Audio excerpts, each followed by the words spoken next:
שלום לצופי התוכנית הנבחרים המשודרת בכל יום שישי בהוט פמילי וגם בהוט VOD. שלום גם לך, אדוני, סגן שר הבריאות. שלום וברכה. חבר הכנסת ליצמן, מה שלומך? ברוך השם בסדר. אמרת בנושא של הדרת נשים, הצביעות בקדימה חוגגת. למה התכוונת? אמרתי אתמול, תוקפים אותנו בכל הדברים,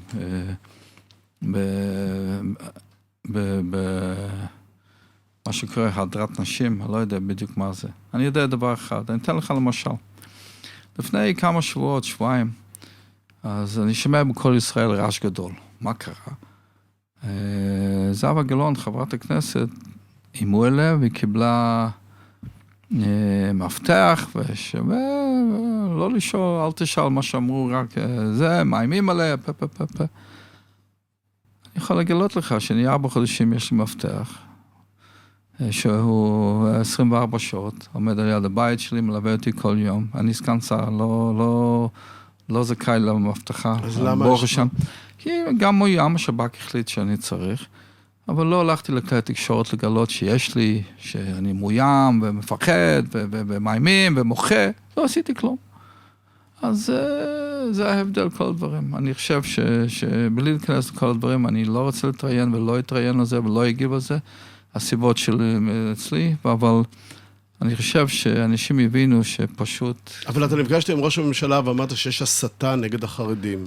דיברתי עם ראש הממשלה, ראש הממשלה דיבר איתי ואנחנו נשב איתו, וטוב עשה ראש הממשלה אתמול בנאום בכנסת, שהוא הבהיר לכולם שחברי כנסת החרדים, הדתיים החרדים, מאוימים לא פחות מאחרים. עובדה שחברת כנסת גפני ומקלף ואלי ישי, עטיאס ויעקב כץ היו במאה שערים, קיבלו מקום.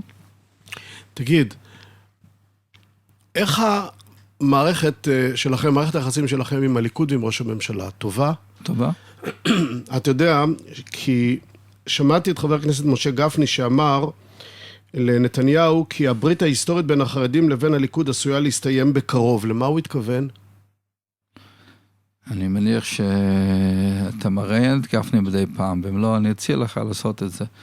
אני לא דובר של גפני ולא מקבל... אבל אתה לא מקבל את האמרה הזאת שהברית עלולה להסתיים? אני לא ראיתי שום נושא כרגע שמדברים על הברית וצריך לסיים. יש לנו קואליציה עומדת ואנחנו מכבדים. שלא תטעה, יש לנו דרישות בהחלט. אנחנו חושבים שצריך לעשות יותר בנושא הדיור.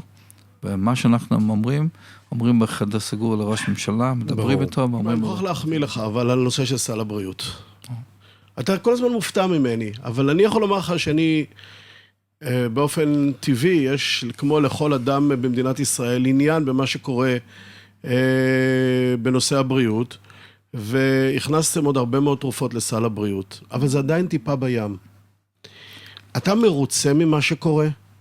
למרות שנלחמת והוספתם עוד וכך הלאה, אבל אתה מרוצה ממה שקורה? כמו שאמרתי, זה רק טיפה בים. אני רוצה להבהיר דבר אחד. אם ייתנו לי עוד איזה כמה מיליארד שקל לבריאות, לתקציב הבריאות, יהיה לי מה לעשות עם זה. גם בסל התרופות, אם יוסיפו, אין גבול כמה אפשר להוסיף תרופות. אבל צריך לדעת את הדבר. משרד הבריאות הוא חלק מהתקציב. על פי המלצתך, 77 תרופות נכנסו. 79, אם אני לא טועה, כן. אוקיי. זה נכון, זה לא המלצתי, אני לא מתערב בזה, לא התערבתי בזה ולא אומר הוראות שום דבר. הדבר היחיד שאני צריך לאשר, יש בכוחי להגיד לא גם. זה הדבר היחיד על פי חוק. ואני לא מתכוון להגיד לא. אבל אם מביאים לך רשימה גדולה, הביאו לי רשימה. אז אתה יכול להגיד מה לא, ואתה יכול להגיד באופן טבעי גם מה כן. כן, אבל היות שכידוע לך אני לא רופא, ולכן אני אשר כל דבר, מה שוועדת סל, יושבים שם מומחים, אנשי ציבור, נכבדים מאוד, ואני סומך כל מילה. אתה זוכר מתי הפעם האחרונה שהיית כאן? אני זוכר. אתה זוכר על מה דיברנו? דיברנו על הרבה דברים, דיברנו על המתמחים. מתמחים, כן. ואמרת לי, המתמחים בסוף יחזרו. כן. אתה מרוצה מההסכם? הייתי מרוצה מההסכם בהחלט בהתחלה גם כן, לפני שקיבלו את התוספת, ואני שמח שקיבלו את התוספת, ואני בעד הרופאים, ואני רק מאחל הצלחה. אנחנו במבחן אמיתי יהיה בקרוב, שיצטרכו לעשות שעון נוכחות, הבכירים יותר, ואני מקווה שהכל ילך עם מלוכות. הוא הוכנס כתוספת להסכם הקיבוצי, נכון? ההסכם יהיה חלק, כן. אבל ההסכם עצמו לא נפרץ, הוא בעצם המספר השנים שבו יחול ההסכם הוא 9 שנים, וכך הוא יישאר. כך הוא יישאר. זאת אומרת, בזה בעצם אתם הצלחתם להתגבר על ההתנגדות של הרופאים, כי הם דרשו לשנות את ההסכם מ9 שנים ל3 שנים. 3, אפילו 4, אבל נניח, ההצעה שלי היה באמצע שאנחנו נמנה בורר שהוא יחליט עם פתיחת, קיצור תקופת ההסכם, זה נקרא פתיחת ההסכם.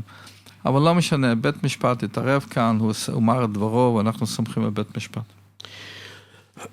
המפקח על המחירים במשרד הבריאות, אילן סופר, הודיע לפני כשבועיים כי המחירים המרביים של התרופות, מה שנקראות תרופות מרשם, ירדו ב-1 בדצמבר בשיעור של 3.4%. וספר לנו איך בעצם הגעתם להפחתה הזאת, והאם אתה רואה בזה הצלחה שלך? קודם כל, למה לא שאלת אותי במשך שנתיים שרדנו ב-25% תרופות? אם אתה לא זוכר, אז אני אזכיר לך, אדוני, דיברנו על זה בפעם האחרונה שהיית, והזכרתי לך שהתרופות ירדו, ואמרת להם עוד ימשיכו לרדת. כן, ואני אמר שאמרתי. אז אם אתה רוצה שאני אחזור על זה, אני מוכן לחזור על זה עוד פעם. לא צריך לחזור, אבל הכוונה להגיד שהסכומים, התרופות שירדו כרגע, זה כתוצאה מהמטבע, מהדולר והאירו, ולכן זה נדרש, אנחנו צריכים לתת לציבור ולהוריד מחירים, לדעתי יש עוד מקום להוריד עוד יותר מחירים, ואני מקווה במשך השנה נוריד עוד יותר. תראה, אנחנו יודעים יפה מאוד שהלכתם בהסכם לקראת הרופאים שצריכים לעבוד בפריפריה, וטוב שכך, כי הפריפריה תמיד קיבלה את המנה השנייה, היא לא קיבלה את המנה הראשונה, לא ברופאים מתמחים, לא בציוד טכני, לא בהקמת בתי חולים על פי קריטריונים שאתם קבעתם, ועכשיו גיבשתם את רשימת היישובים שבהם יוקמו חדרי מיון הקדמיים, במטרה לצמצם את הפערים בין הפריפריה לבין המרכז. ספר לי על כך. אחת היוזמות שלי שיש תפוסה גדולה בבתי חולים, חדרי מיון.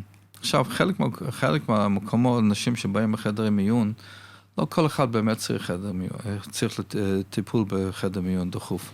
כי מה היה מישהו שיטפל לו במקום שלו, שאין בית חולים, באמצע הלילה, אז הוא לא היה צריך להגיע למיון, לבית חולים. אז אחד הדברים שעשיתי, שיזמתי, שבכל המקומות, שזה מרחק 20-25 דקות מבית חולים, אנחנו נשתדל לפתוח חדר מיון קדמי, דהיינו, שבמקום יסגר קופת חולים, או מה שיש, איזה שיהיה לאן לפנות. טרם, או מה שיש שם, ב-4 אחר הצהריים, שיהיה פתוח כל הלילה עד 6 בבוקר. זה אחד הדברים שאנחנו עושים, הכוונה לעשות את זה ב-16 מקומות, כולל יישובים ערבים, וכולל מעבר לקו הירוק. תגיד, יש רפואה שוויונית בישראל? כרגע לא, ואנחנו מגיעים אז זה רק אחד הנושאים, אבל במה לדעתך אין רפואה שוויונית? עצם הדבר שאנשים בפריפריה מחכים לתור יותר, בעצם הדבר שאנשים בפריפריה לא היה להם MRI עד עכשיו, שאני מקווה שעכשיו יהיו להם. עצם הדבר, יש מחלקות מסוימות שצריך לנסוע 1.5 שעה לבית חולים במרכז, או המרכזים הגדולים שיהיה להם טיפול נכון. אז זה לבד מראה ואני רוצה להוסיף עוד ברשותך, שיעור תמותת התינוקות בקרב היהודים בדרום כמעט כפול מהשיעור הארצי בקרב תינוקות יהודים במרכז. איך אתה מסביר את זה? יש דבר שאנחנו בדרום צריכים לטפל. אחד הדברים מעקב אחרי הריון, דברים כאלה. לא רק את זה. יש היום בעיה יותר גדולה, ודיבר איתי השר בגין אתמול על זה, שבבדואים יש בעיה רצינית עם שבעיה עם ילדים נולדים פגועים, הסיבה כנראה שמתחתכים עם משפחה, אנחנו צריכים לבדוק את זה, אני מתכוון לבדוק את זה, ולראות בדיוק מה ניתן לעשות שם. הקבינט החברתי-הכלכלי אישר בחודש שעבר, את התוכנית הלאומית לקידום אורח חיים פעיל ומלא, ולהתמודד עם מגפת ההשמנה והסוכרת. אתה יודע, שמעתי שרים שמדברים על להוציא את המכונות, שר החינוך, להוציא את מכונות המזון מבתי הספר, כי הם מוכרים שם מה שנקרא junk food, אוכל זבל. ובאמת זאת תופעה בכל העולם, ההשמנה, הסכרת ואורח החיים הבלתי בריא, היא נחלתם של מדינות רבות, של תושבים רבים כמעט בכל המדינות. מה אתה, אדוני השר, עושה כדי לצמצם את התופעה הזאת, את הבעייתיות הזאת? 2020, להזכיר לך, היוזמה באה ממשרד הבריאות, גם לאחרים, אבל זה בא מאיתנו. אנחנו עושים תוכנית קריירה נגד להשמנה. וזה בשיתוף עם משרד החינוך והתרבות. אמת. נכון? אמת, אבל זה יוזמה, זה בא מאיתנו, מתוכנית 2020. אנחנו עושים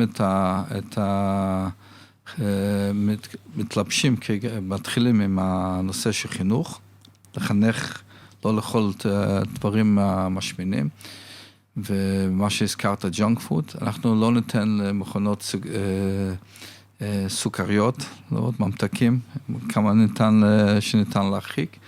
אנחנו עושים אותו דבר כרגע שנכנס לתוקף כבר עם המכונות נגד סיגריות, לא למכור יד בבתי ספר, עשו את זה, זה נכנס לתוקף נדמה לי לפני כמה ימים, ואני בטוח שכל התוכניות האלו ביחד יורידו. אני רוצה להזכיר לציבור שהנושא של הסוכרת, זה מגפה היום,